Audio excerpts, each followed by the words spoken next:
Ian Dougal McLachlan CBCBEDFC, Melbourne, 23 de julho de 1911, Sydney, 14 de julho de 1991, foi um militar e piloto da Real Força Aérea Australiana, RAF. Nascido em Melbourne, foi um cadete do Real Colégio Militar em Dundrum, antes de se juntar à Força Aérea em dezembro de 1930. Depois de estrelar serviço como instrutor e como piloto, assumiu o comando do Esquadrão NO-3 em dezembro de 1939, liderando em combate no Médio Oriente homens de um ano depois.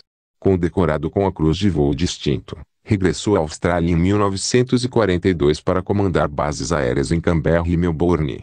No ano seguinte foi transferido para o sudoeste do Pacífico, desde o comando ASA NO-71 e ASA NO-73. Depois de ser promovido a Group Captain, coronel, assumiu a chefia do comando da área do sul da RAF em 1944, e no ano seguinte da ASA NO-81 nas Índias Orientais Holandesas. Ian McLachlan como comandante da ASA NO-73 na ilha Goodenough, Nova Guiné, preparando-se para votar nas eleições federais australianas, por volta de agosto de 1943. Nascimento 23 de julho de 1911. Melbourne, Vitória, Austrália. Morte 14 de julho de 1991, 79 anos. Pai, Dougal McLachlan. Cônjuge Margaret Langston. Filho S2 Alma Mater Real Colégio Militar Serviço Real Força Aérea Australiana. Anos de serviço 1930 68. Patente Vice-Marechal do Ar. Unidades Grupo Operacional N. Membro aéreo do Abastecimento e Equipamento, 1964 a 68. Conflito. Segunda Guerra Mundial. Condecorações. Ordem do Banho, Ordem do Império Britânico, Cruz de Voo Distinto. Menção nos despachos. Promovido a Comodoro do Ar em 1946, McLachlan serviu como comandante do Grupo Aéreo da Comunidade Britânica, no Japão, até 1948. Após ler o comando da Área Nordeste entre 1951 e 1953, foi nomeado comandante da Ordem do Império Britânico e colocado na Inglaterra. Frequentou o Colégio Imperial de Defesa. Promovido a Vice-Marechal do Ar, regressou à Austrália em 1957 tornando-se comandante do Comando de Treino. Este papel, ele levou a cabo duas grandes revisões do sistema educacional e de comando da RAF. Entre 1959 e 1961 foi vice-chefe do Estado-Maior, e depois líder dos Serviços Conjuntos Australianos, em Washington, D.C., em 1963. Nomeado companheiro da Ordem do Banho em 1966, McLachlan foi nomeado membro aéreo do Abastecimento e Equipamento, tendência a ser retirado da RAF em 1968. Depois da Força Aérea, foi consultor da Northrop e viveu em Darling Point, Sydney, até a sua morte em 1991. Início de carreira. Filho de Dougal de Bertha McLachlan, Ian McLachlan nasceu no subúrbio de Soares em Melbourne, Vitória, no dia 23 de julho de 1911. 2. Depois de estudar na escola secundária de Melbourne, entre no Real Colégio Militar em Dundrum, em 1928. 3. Foi um de 4 cadetes patrocinados pela RAF naquele ano, que na altura não tinha sua própria instituição de ensino. Cortes e medidas de austeridade provocadas pela Grande Depressão fizeram com que os 4 cadetes fossem transferidos a meio de curso para a RAF, ficando ao meio do curso de 4 anos. 5. Embora tenham lhes oferecido posições nos serviços públicos australianos e contratos com a Real Força Aérea, todos os 4 alunos decidiram ficar na RAF. Juntando-se oficialmente à Força Aérea no dia 10 de dezembro de 1930. McLachlan completou o seu treino de pilotagem no ano seguinte. 6. Foi incorporado como piloto em 1932, e durante os 5 anos seguintes, desenhou várias funções de instrução e pilotagem. 3. Em 1937, foi um dos membros de um contingente da RAF colocado na Inglaterra para celebrar a coroação do rei Jorge VI. 7. Promovido a tenente de voo, foi-lhe dado o comando do Esquadrão NO-3, que operava aviões ao Querdemon a partir da estação de Richmond, em Nova Gales do Sul, Brasil, dia 4 de dezembro de 1939. 8. No dia 1 de fevereiro de 1940, foi promovido a líder de esquadrão, e liderou a sua unidade até o Médio Oriente no dia 15 de julho. Médio Oriente. Segundo a direita, Numa reunião com pilotos do Esquadrão NO3, ao pé de um Gloster Gladiator no Egito, em janeiro de 1941. Depois de embarcar em direção da Bombaim, na Índia, o Esquadrão NO3 chegou a Suez, no Egito, no final de agosto de 1940. 10. No seu papel original de apoio ao exército, mais próprio à 6ª Divisão Australiana na campanha do Norte de África, o esquadrão estava equipado com os obsoletos Gloster Gladiator, caças biplanos, e aviões de observação Westland Zander. 9. Como parte da preparação para as operações bélicas, McClellan organizou exercícios de treino juntos com a 6ª Divisão, além de exames escritos para testar os conselhos de cada um dos seus homens e treinos de comunicação à terra. Descrito pelo historiador Alan Stephens como um militar capaz, McClellan liderou o Esquadrão NO3 na Batalha de Sidi Barrani em dezembro de 1940, e mais tarde na Batalha de Bardia e na captura de Tobruk em janeiro de 1941. 9. Antes de ser equipada com aviões Hawker Hurricane, a unidade foi creditada por destruir 12 aeronaves italianas com perna de apenas 5 aviões Gladiator e 2 pilotos. McClellan abateu um Fiat CR.42 no dia 10 de dezembro de 1940, na mesma batalha em que o seu camarada de esquadrão e futuro as da aviação Gordon Stage obteria sua primeira vitória. 12. O Marechal do Ar Sir Arthur Longmore louvou McClellan e o seu esquadrão pela grande moral e adaptabilidade às condições do deserto. McClellan foi condecorado com a Cruz de Voo Distinto pela sua qualidade como piloto de caças e capacidade de liderança mesmo quando se deparando com o inimigo em número superior. A citação foi publicada no London Gazette de 11 de fevereiro de 1941 sob o nome Foi o primeiro piloto da RAF a ser condecorado na Segunda Guerra Mundial. 16. 17. Promovido a comandante de asa, tomou o comando do recém-estabelecido aeródromo de Benina, em Benghazi, no dia 13 de fevereiro, entrando o comando do Esquadrão NO3 ao líder de esquadrão Peter Jeffrey. 18. Por volta de maio de 1941, McClellan desenvolve funções como oficial para o novo comandante das Forças Aéreas Britânicas do Médio Oriente, o Marechal do Ar Arthur Tedder.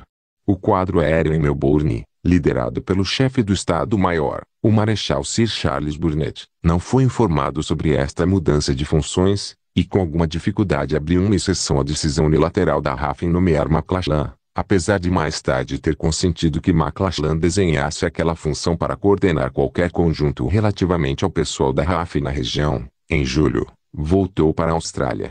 Sudoeste Pacífico. Em 1942 McClellan tomou o comando da estação de Canberra e, mais tarde, na estação de Laverton, em Vitória. 7. Colocado na Nova Guiné, tornando-se no comandante inaugural da asa NO-71 em Munibai, em fevereiro de 1943. 21. 22. A asa era composta pelo Esquadrão NO-6, que pilotava aviões Lockheed Hudson, pelo Esquadrão NO-75, que operava aviões P-40 Kitty-Hawk, e pelo Esquadrão NO-100, que operava aviões Bristol Belfort. A asa ficou sob o controle do Grupo Operacional NO-9, a unidade de combate por excelência da RAF no sudoeste do Pacífico, cujo propósito era o de agir como uma força móvel de ataque em apoio ao avanço das tropas aliadas. 22. 23. Em março os Belfort participaram na Batalha do Mar de Bismarck, um combate aéreo decisivo na área do sudoeste do Pacífico de acordo com o general Douglas MacArthur, embora não tenham acompanhado atacar nenhuma embarcação japonesa. À esquerda, com Bulgaring em Port Moresby, New Guinea, Nova Guiné, por volta de 1943. Em junho de 1943, McClellan foi promovido a capitão de grupo e foi dado o comando da asa NO-73. Ele estabeleceu o seu quartel-general na ilha Goodenough. Um jogo de luta é organizado em uma formação de combate que consiste no Esquadrão NO-76 e no Esquadrão NO-77, ambos pilotavam aviões Kitty-Hawk, e no Esquadrão NO-79, que pilotava caças Spitfire. Além de fornecer defesa aérea a nível local, e escolta a bombardeiros australianos, os Kitty-Hawk estavam armados com bombas incendiárias e de outras finalidades para que pudessem realizar missões de ataque ar-solo, uma prática que já havia sido posta em prática pelos militares da Commonwealth no Teatro do Médio Oriente. 26. Em agosto, a asa foi transferida para Kiruna, em Kiriou a outra formação do grupo NO-9. A asa NO-71 adquiriu a responsabilidade pela ilha Goodenough. 27, 28. Nomeado oficial superior do pessoal aéreo no grupo NO-9, McLachlan entrou o comando da asa NO-73 ao comandante de asa Gordon Stage em outubro de 1943. 3:29. Na recta final do mandato esta posição, McLachlan disse ao seu antigo comandante, o comodoro Edward Hewitt, que as forças aéreas do Exército dos Estados Unidos estavam um passo à frente da RAF, que estava a ficar para trás para limpar os restos da resistência japonesa. Ele recebe especialmente que os pilotos da RAF ficassem inquietos ou desmoralizados por os norte-americanos tomarem conta de toda a ação. Menos de um ano depois, a moral entre os pilotos da RAF desceu a um nível baixo que 8 dos melhores pilotos da RAF ameaçaram despedir-se se a situação não foi alterada. Esta situação fica como o motim de Morotai. Em março de 1944, McLachlan tomou o comando da Área do Sul, em Melbourne, com a responsabilidade de realizar operações de patrulha marítima, escolta de comboios e guerra anti-submarinos nas águas do sul da Austrália. Em janeiro de 1945, foi rendido pelo grupo Capitão Charles Eaton, 31-32, mencionado em despachos no dia 9 de março de 1945 pelo seu serviço distinto, 33-34. McLachlan regressou à cama no sudoeste do Pacífico como comandante da asa NO-81, que era composta pelo Esquadrão NO-76, Esquadrão NO-77 e Esquadrão NO-82. Os 3 esquadrões operavam aviões Kitty-Hawk 7-35, parte da primeira Força Aérea Tática Australiana nas Índias Orientais Holandesas. A asa participou em várias operações como a Batalha de Tarakan e a invasão de Labuan. Ficar estacionada nesta base até o momento em que a Guerra do Pacífico terminou em agosto de 1945. 36-37. Carreira no pós-guerra. McLachlan, segundo a esquerda, com pilotos da asa NO-81 em Labuan, em setembro de 1945. Depois do cessar das hostilidades, McLachlan voluntariou-se para servir na Força de Ocupação Aliada no Japão. 38. Ele casou-se com Margaret Ellen Stall no dia 5 de janeiro de 1946. Tiveram um filho e uma filha.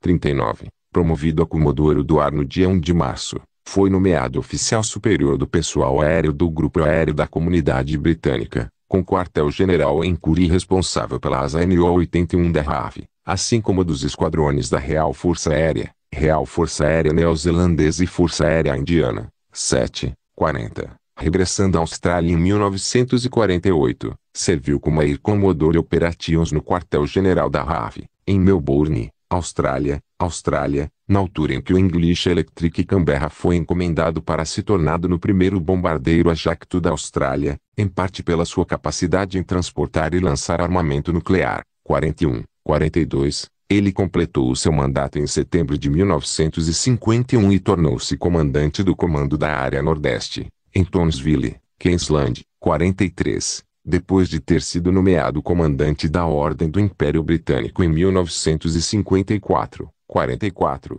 McLachlan foi colocado na Inglaterra por 3 anos. Primeiro, frequentou o Colégio Imperial de Defesa, em Londres, Inglaterra, e depois serviu como diretor do treino de voo da RAF no Air Ministry durante 1955 a 56.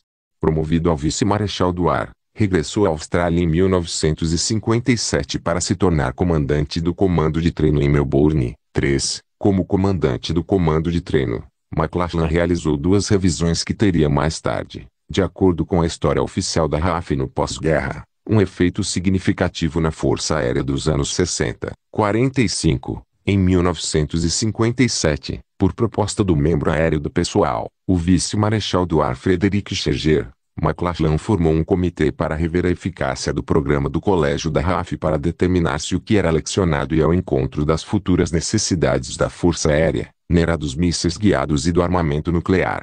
Isto levou à implementação de uma política na qual os cadetes começam a passar por um curso acadêmico semelhante ao de outros serviços armados. Consequentemente, o colégio foi rebaptizado como Academia da RAF. A história oficial da RAF considera que o resultado foi parcialmente seguido. Apesar de os cadetes terminarem os cursos com um alto grau de qualificação, eram educados uma disciplina rígida de uma força aérea que acabou por nunca existir, uma força aérea que se tornasse dependente de mísseis em vez de aeronaves pilotadas. 46. Em 1959, McLachlan apresentou um comitê para rever como mudanças na estrutura de comando da RAF que tinha feito realizado em 1953 a 54, de uma força aérea baseada na geografia para uma força aérea baseada num sistema funcional, assente em 3 comandos: o comando doméstico, o comando de manutenção e o comando de treino. Concluindo que a mudança havia reduzido extras desnecessários e aumentado a eficácia, ele propôs uma maior racionalização ao fundir o comando de treino e o comando de manutenção para formar o comando de apoio. O seu plano foi implementado, e foi a sua recomendação que o comando doméstico, responsável pelas operações aéreas, foi rebaptizado como Comando Operacional 45, o bombardeiro F-111 graus Celsius. Aeronave que viu 24 unidades encomendadas pela RAF enquanto McLachlan estava adido em Washington. Desde o início ele teve dúvidas sobre se a entrada da aeronave se realiza dentro do prazo e dentro do orçamento. McLachlan foi nomeado vice-chefe do Estado-Maior da RAF em 1959, antes de ser destacado para Washington, D.C. em 1961, como líder nos serviços conjuntos australianos. 3. Durante o seu mandato nos Estados Unidos, a Austrália encomendou o bombardeiro Ajax General Dynamics F-111 graus Celsius como substituto do Canberra. Apesar dos detalhes e dos prazos acordados sobre esta encomenda, McLachlan confidenciou a uma colega que tinha sérias dúvidas sobre quando a RAF realmente irá ter o F-111 em sua posse, e que custo final esta aquisição teria. De acordo com o historiador da Força Aérea Alan Stephens, mesmo para um homem tão perspicaz e sarcástico como McLachlan, tal comentário provaria ser uma observação dolorosamente presciente, dado que o novo bombardeiro só foi entregue à RAF 6 anos depois do previsto e ultrapassando massivamente o orçamento previsto. 47. Depois de regressar de Washington, McLachlan tornado-se membro aéreo do abastecimento e equipamento em fevereiro de 1964. 48. Nesta posição, ele fazia parte do quadro aéreo, o corpo que controlava a RAF, que era composto pelos oficiais mais graduados do ramo, sendo presidido pelo chefe do Estado-Maior. Como membro aéreo, ele trabalhou no sentido de aumentar a quantidade de oficiais de abastecimento, de um salto semelhante ter sido realizado com os oficiais engenheiros na parte técnica da RAF. 49. Em 1966 foi nomeado companheiro da Ordem do Banho, sendo citado reforçando a sua participação nos 2 comitês históricos que reorganizam o colégio da RAF e estrutura de comando da RAF no final dos anos 50. 51. O processamento eletrônico de dados disseminou-se pela frente aérea durante o mandato de McLachlan, e em 1968 o sistema de abastecimento da RAF estava computadorizado. Reforma. McLachlan terminou seu mandato como membro aéreo no dia 23 de julho de 1968 e retirou-se da RAF. No mesmo ano, divorciou-se da mulher. 6. Depois de abandonar o ramo aéreo australiano, tornou-se um construtor aeronáutico na Northrop, e foi presidente da Information Electronics Pty Ltd a partir de 1983, servindo em ambas como posições até 1987. 3. Foi também presidente do Pocklebin Winemakers entre 1970 e 1975. Na reforma, ele continuou interessado na defesa da Austrália, juntando-se em 1975 a um grupo de especialistas, que inclui o antigo chefe do Estado-Maior da RAF Sir Alistair Murdoch,